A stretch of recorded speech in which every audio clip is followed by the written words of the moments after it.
Ce n'est qu'après 50 longues années que ma mère a enfin trouvé la force de s'ouvrir à moi, de partager les atrocités qu'elle a vécues enfant.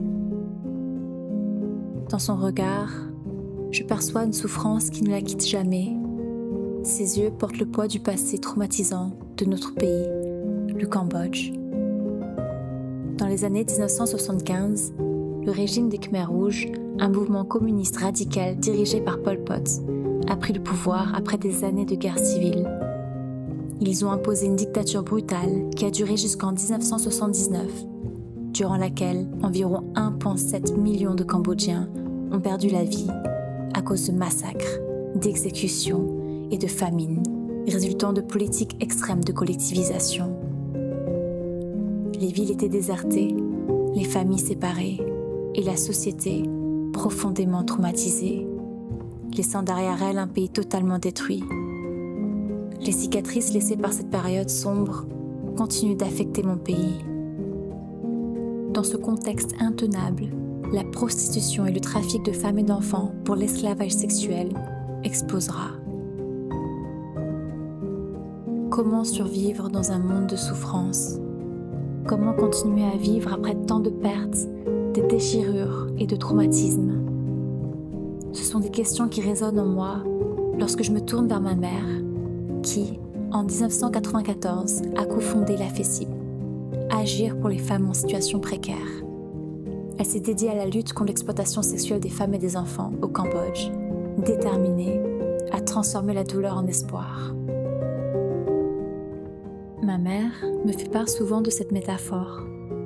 Comme le lotus qui s'élève majestueusement de la boue et de l'eau pour devenir une fleur précieuse, nous aussi avons la capacité de transcender nos épreuves. Nous pouvons transformer la douleur en beauté et la souffrance en force pour fleurir à nouveau dans la lumière.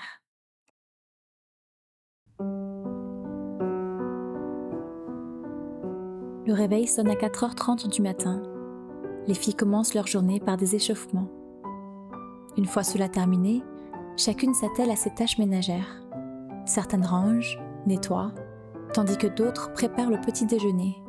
Après ce repas matinal, grandes et petites se mettent en route pour l'école ou l'université.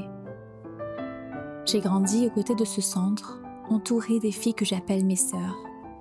Après 29 ans, je suis toujours émue par la résilience de chaque fille. Derrière leur visage et leur silence se reflète une profonde souffrance qui, je pense, ne pourra jamais s'effacer complètement. Mais cette douleur, cette colère face à ce que leur passé leur a infligé se transforme en une force, un courage de changer leur destin. Beaucoup d'entre elles ont grandi dans une extrême pauvreté et ont rarement eu la chance d'aller à l'école.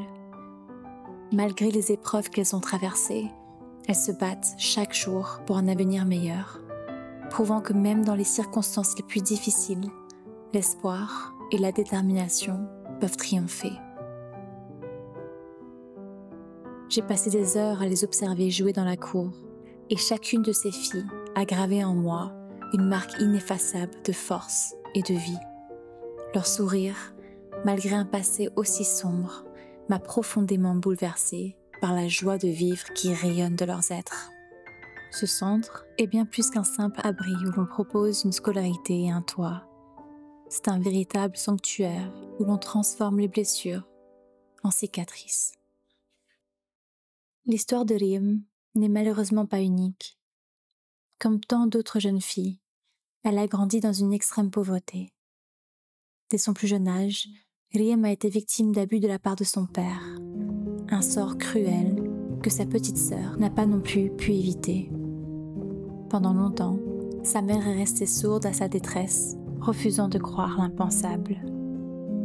La sagesse, la lucidité et la résilience qui se dégageaient des paroles de Riem m'ont profondément touchée.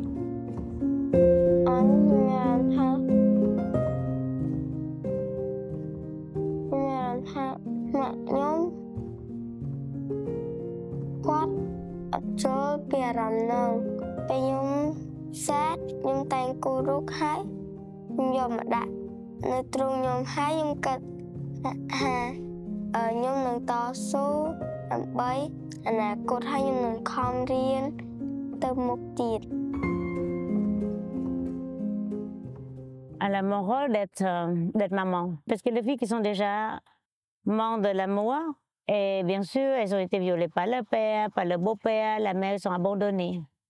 Je ne veux pas que les filles qui viennent dans le centre, qui sentent le centre, mais je voulais qu'ils sentent que c'est la maison. On est Maïtia, on est la mère. Je suis la mère à eux, je les protège, je l'embrasse, je fais tout pour eux. Donc, je fais manger pour eux, je me réveille le matin, on fait la méditation ensemble, on fait le sport ensemble, je fais le petit déjeuner ensemble, je l'emmène à l'école, je vais le chercher de l'école. Donc, le rôle de maman, c'est tout ce que maman fait, moi je fais. Peut-être je fais plus, que j'ai plus que 100 filles dans le centre.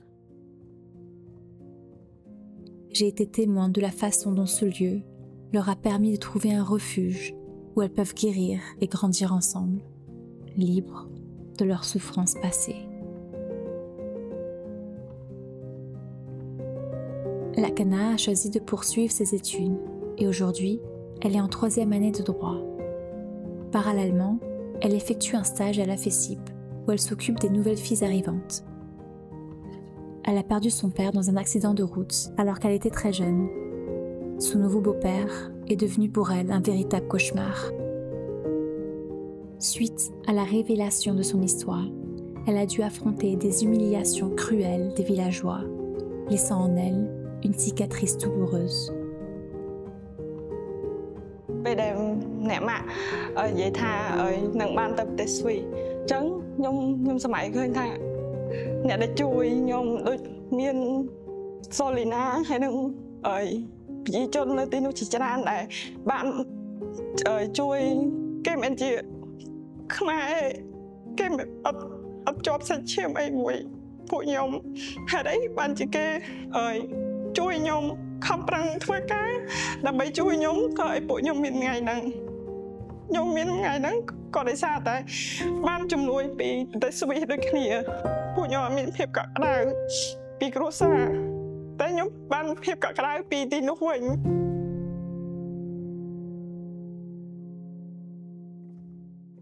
Depuis l'obtention de son master, Linya travaille au sein de la FESIP en tant que coordinatrice des programmes destinés aux jeunes filles. Elle fait partie des 80% du personnel de l'association qui sont d'anciennes survivantes. Derrière cette confiance se cache un passé tragique. À l'âge de 12 ans, elle a été vendue par son père et envoyée en Thaïlande.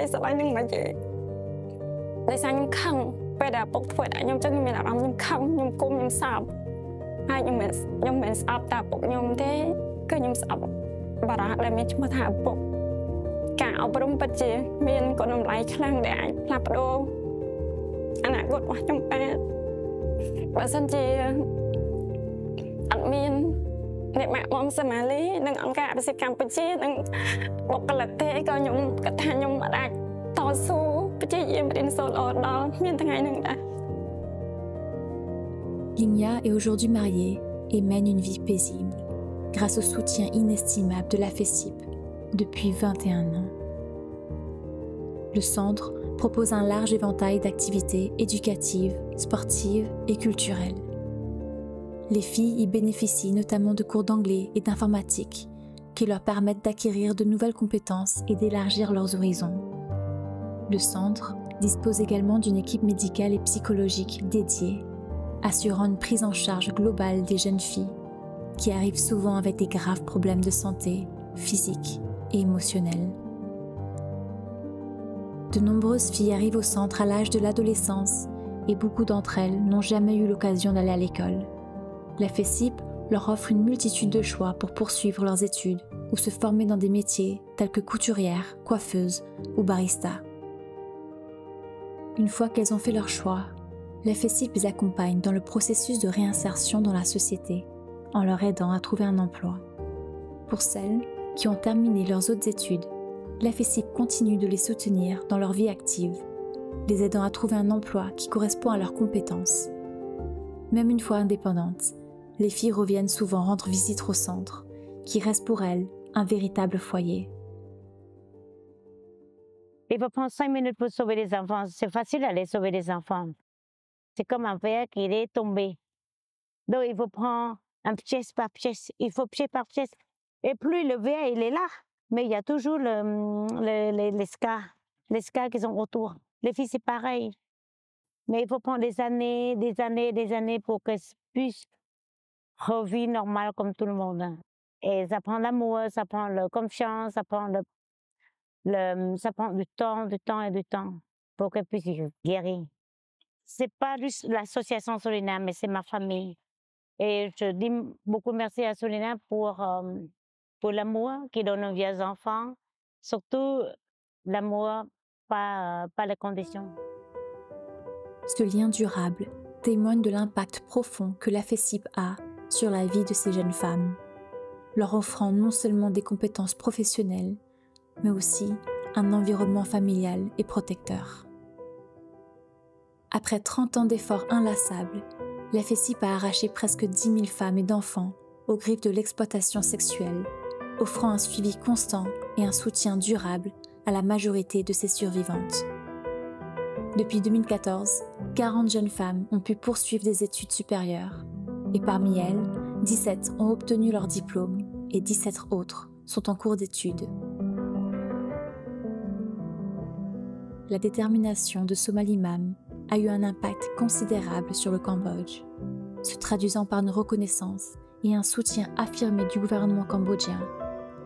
Leur influence est telle que des lois essentielles pour la protection des enfants ont pu être adoptées. La FESIP ne pourrait poursuivre sa mission vitale sans le soutien indéfectible de la communauté internationale, notamment grâce aux fonds précieux provenant du soutien de la Fondation Solina depuis maintenant 12 ans, permettant ainsi à l'organisation de continuer à bâtir un avenir où chaque enfant est protégé et respecté.